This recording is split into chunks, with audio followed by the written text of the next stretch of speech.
Jacob's Well, a popular swimming hole near Wimberley, will remain closed to swimmers for the foreseeable future. Every summer, families line up to jump into a hole in the middle of a Texas creek. 12 feet across, crystal clear, 68 degrees year-round, the most photographed swimming hole in the state. Kids leap off the limestone ledges laughing. Parents take pictures. Nobody looks down. They should, because that hole is the mouth of the second longest fully submerged cave in Texas. A mile of underwater passages twisting through ancient limestone into total darkness. At least 8 people have gone into those passages and never come back. Their bodies are still down there. The cave won't give them up. And the people who finally mapped it, trained cave divers who spent years pushing cameras and sonar into passages no human had entered in decades, came back with footage that confirmed everything the locals had been saying for 100 years. Jacob's Well isn't just dangerous. It's built like a trap, a geological machine designed by millions of years of dissolving rock to lure you in, close behind you, and bury you in gravel so fine it moves like liquid. This is not a swimming hole story. This is the story of a cave that eats people, and the night it almost killed the man who came to save them. On September 9th, 1979, a group of divers from Pasadena, Texas, drove out to Jacob's Well and set up camp on the limestone bank. It was a warm night, the kind of Texas evening where the air doesn't cool down even after dark. Most of the group was settling in, cracking beers, putting up tents, but 2 of them couldn't wait. Kent Maupin was 20 years old. He'd been diving since he was 12, certified instructor, part-time employee at a dive shop. He knew Jacob's Well had already killed 4 divers in the deep passages. He knew the risks. He didn't care. The 4th chamber, the deepest room in the system, the one that separated the serious divers from everyone else, was the reason he'd driven 3 hours on a Friday night. His diving partner was Mark Brashear, 21, student at San Jacinto College, less experienced than Kent but drawn to the same gravity.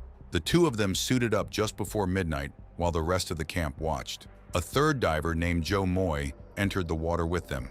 He followed through the 1st chamber, down into the 2nd, and watched Kent and Mark squeeze through the narrow passage called the birth canal into the 3rd chamber. Then the plan changed without warning.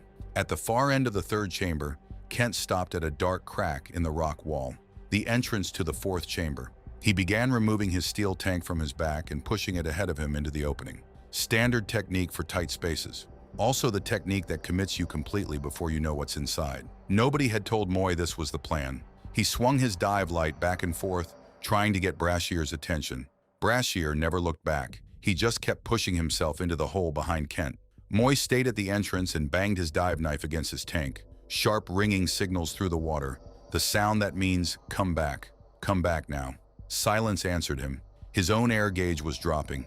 He held his light aimed into the tunnel as long as survival allowed, a desperate beacon in the dark, and then turned for the surface. As he rose through the clear water, the crystal visibility turned white, a full silt-out expanding upward through the cave. Something deep inside had disturbed the gravel. Moy broke the surface alone. He looked around at the quiet Texas night.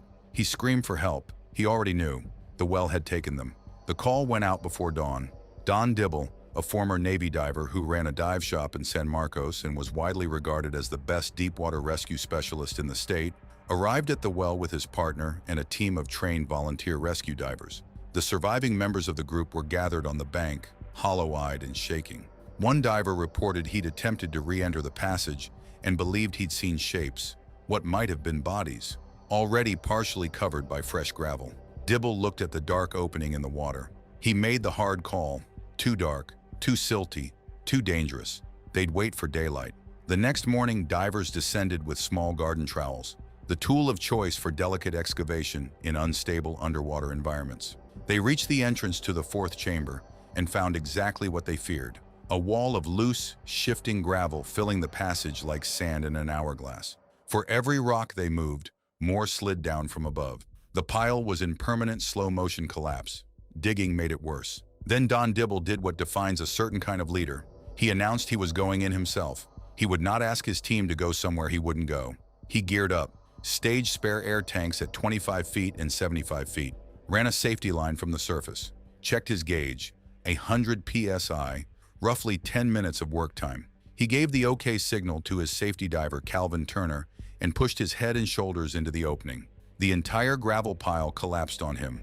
A cascade of rock and silt buried him to his arms in less than a second. The water went from clear to zero visibility before he could process what had happened.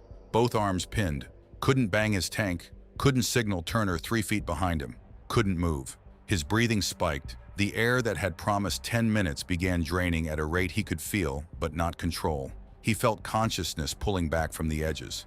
In that moment, Don Dibble accepted he was going to die in Jacob's Well alongside the men he'd come to find. He decided to accelerate it. He opened his mouth and began swallowing the silty water. Then his body did something his mind hadn't authorized. A violent, involuntary convulsion, the deepest survival reflex the human nervous system has, shook his entire frame. It shifted him just enough. Through the opaque cloud of silt, Calvin Turner's spare regulator appeared. Turner had recognized the silt cloud and moved in without hesitation. Dibble's hand found the mouthpiece. He pushed it into his mouth and drew the first breath of a man who had just come back from somewhere most people don't return from. But the nightmare wasn't over. During the struggle, Dibble had swallowed air along with the water. As he and Turner ascended, the decreasing water pressure let that air expand inside his stomach. He couldn't expel it. The pain built beyond anything he'd experienced in a life that had included genuinely dangerous situations. He clawed to the surface and screamed. At Brooke Army Medical Center, the surgeon cut into his stomach and described it as like slicing into a fully inflated basketball. The expanding gas had ruptured his stomach wall from the inside. The resulting infection nearly killed him. A 1 in a million injury that had never been documented in diving medicine. Don Dibble survived. Kent Maupin and Mark Brashear did not. A commercial diving company called Schaefer spent days vacuuming tons of gravel from the passage with industrial suction hoses. For every foot they cleared, the cave refilled itself. The gravel flowed back like the well was actively resisting them. A team from Brown and Root delivered the final verdict. The risk was unacceptable. The well was a moving, self-sealing grave. 12 days after Kent and Mark disappeared, the search was called off. They were left where they were. A concrete lid and permanent grate were installed. The cave was sealed. It didn't stay sealed. Divers came at night. They brought bolt cutters. They cut the grate open. And they left a note welded to the steel that said 5 words. "You can't keep us out."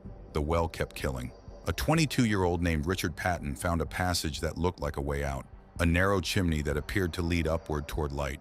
He swam up into it. It was a dead end. A false chimney. A trick built into the rock by millions of years of erosion. Patton hit a stone wall at the top, ran out of air, and died jammed into the ceiling of a passage that had looked like salvation. Authorities installed a heavier grate. Divers cut it again. The cycle repeated for years. The well refused to stay closed, and people refused to stop going in. That's when the Jacob's Well Exploration Project stepped in.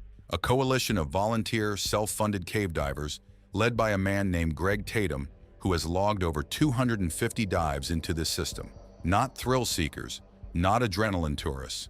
Trained cave divers with thousands of hours of experience, specialized equipment, and one goal: map every foot of the cave so that science would finally know what was down there.